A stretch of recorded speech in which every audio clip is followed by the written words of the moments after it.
تو اب یہ بڑا ایک ٹرکی سا ایک پوائنٹ آ گیا ہے یہاں پر. جو قانونی اعتراض لوگ اٹھا رہے ہیں وہ یہ اٹھا رہے ہیں کہ اگر قاضی صاحب ایک تحقیقاتی کمیشن خود کنڈکٹ کریں، انویسٹیگیشن کریں، پھر ایک رپورٹ بنائیں، اور پھر دوسری جانب اس رپورٹ کی روشنی میں وہ خود ہی سپریم جوڈیشل کاؤنسل کا حصہ بن کے اپنی ہی رپورٹ کو کیسے کوسچن کر سکتے ہیں؟ وہ تو پھر اپنی ہی رپورٹ کو انڈورس کرنے کی کوشش کریں گے اور لابنگ کریں گے، جس سے وہ ثابت کریں کہ ان کی تحقیقات 100% درست ہیں. تو وہ اپنی اس پوزیشن کو کمپرومائز کر رہے ہیں. تو ان کو یا تو ممبر بننا نہیں چاہیے تھا، یا اگر وہ بن گئے ہیں تو وہ سپریم جوڈیشل کاؤنسل کا آگے حصہ نہیں بن سکتے.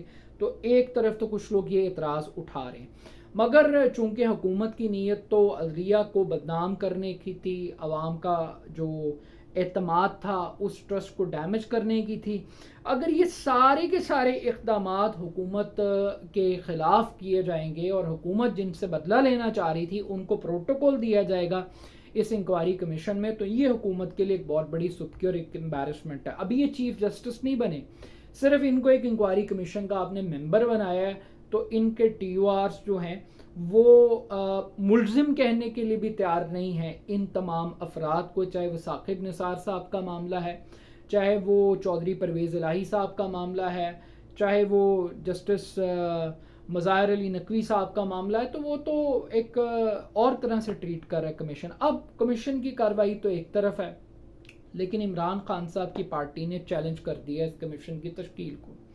میرا خیال ہے کہ اگر عمران خان صاحب چیلنج نہ بھی کرتے تو یہ کمیشن خود حکومت کو اور اس کے پلان کو دفنانے کے لیے کافی تھا. لیکن چونکہ اب یہ قانونی رائٹ ہے، تحریک انصاف نے اب کیا کیا؟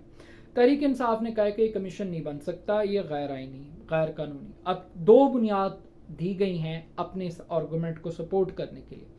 پہلی بنیاد تحریک انصاف کی یہ ہے کہ کسی بھی انکوائری کمیشن میں حاضر سروس سینئر ترین جج کی جو تعیناتی ہے بطور ایک ممبر کے یا سربراہ کے، وہ چیف جسٹس آف پاکستان کی اجازت کے بغیر نہیں ہو سکتی. اب یہ قانونی طور پہ کافی وزنی بات ہے، لیکن یہاں حکومت یہ کہتی ہے کہ ہم نے تو کمیشن بنایا ہی بنیادی طور پہ چیف جسٹس صاحب کے خلاف ہے. چیف جسٹس صاحب تو خود پارٹی اور فریق ہیں، تو لہٰذا ان کی مرضی اور منشا اگر شامل ہوگی تو پھر وہ کمیشن کس طرح انڈیپینڈنٹلی کام کرے گا. تو یہ آرگومنٹ حکومت وقت کا ہے. اب یہ کتنا سالڈ ہے یہ تو خود سپریم کورٹ کے باقی ججز بھی ڈٹرمن کریں گے. لیکن اس سے آگے بڑھ کے جو اگلی بات باقاعدہ طور پر کہی گئی ہے کہ کسی بھی جج کے خلاف جو کہ حاضر سروس ہو، اس کے خلاف سپریم جوڈیشل کاؤنسل وہ واحد فورم ہے جو کارروائی کر سکتا ہے، سزا دے سکتا ہے. تو ایک پیرلل کمیشن نہیں بنایا جا سکتا. عدلیہ کے اندر احتساب کا ایک پورا ایک میکنزم موجود ہے. تو یہاں پر پیرلل سسٹم بنانے کی کوشش کی گئی ہے. ہم یہ جانتے ہیں کہ آج تک پاکستان کے اندر کمیشن بنانے کا مقصد مٹی پاؤ ہوتا ہے، اسے نکلتا کچھ نہیں ہے. اس کمیشن کو بنانے کا بھی حکومت کا مقصد یہی تھا کہ انہوں نے دھول اڑانی ہے، سپریم کورٹ کو ڈیوائیڈ کرنا ہے اور سیاسی بینیفٹس اٹھانے ہیں. لیکن جب day to day hearing public ہوگی، لوگوں کو پتہ لگے گا کہ یہ آڈیو لیکس کیسے ہوئیں، کس نے کی، کس طریقے سے کی اور ان کا مقصد کیا تھا، تو پھر یہ حکومت کے اپنے گلے پڑ جائے گا. بہرحال عمران خان صاحب نے اپنا کارڈ کھیل دی ہے، لیکن اس کے ساتھ ساتھ آرٹیکل 245 کو بھی چیلنج کیا ہے تحریک انصاف نے. اور بنیاد یہی ہے کہ فوج کو استعمال کیا جا رہا ہے سیاسی مقاصد کے لیے اور سیاسی مخالفین سے دشمنی کے لیے. فوج کو استعمال کیا جا رہا ہے، تحریک انصاف پہ کریک ڈاؤن کیا جا رہا ہے، ملٹری کورٹس قائم کی جا رہی ہیں جو کہ ایک فیئر ٹرائل کے اگینسٹ ہے. یہ تحریک انصاف کا ایک بڑا ایک سالڈ پوائنٹ ہے کہ گیون سرکمسٹانسز میں جب آپ کا جوڈیشل سسٹم کام کر رہا ہے تو آپ پیرلل سسٹم کیسے بنا سکتے ہیں. ایک طرف آپ تحریک انصاف پہ الزام لگا رہے ہیں مل کے کہ منصوبہ بندی کے تحت دہشت گردی کو پلان کیا گیا ان واقعات کو، مگر تحریک انصاف کی جتنی قیادت ہے، کور کمیٹی ہے، وہ ساری آپ نے ایم پی او کے قانون کے تحت ان کو نظر بند کی ہے. کسی پر بھی دہشت گردی کا مقدمہ نہیں ہے میجورٹی کے اوپر کہ انہوں نے آگ لگائی ہے، تنصیبات پہ حملہ کیا. یہ مقدمے ہیں آپ نے ورکرز پہ بنائے ہیں، خواتین پہ بنائے ہیں، لوگوں پہ بنائے ہیں. تو یعنی قیادت اس کا شکار نہیں ہے، ورکروں کو آپ نے شکار کی ہے.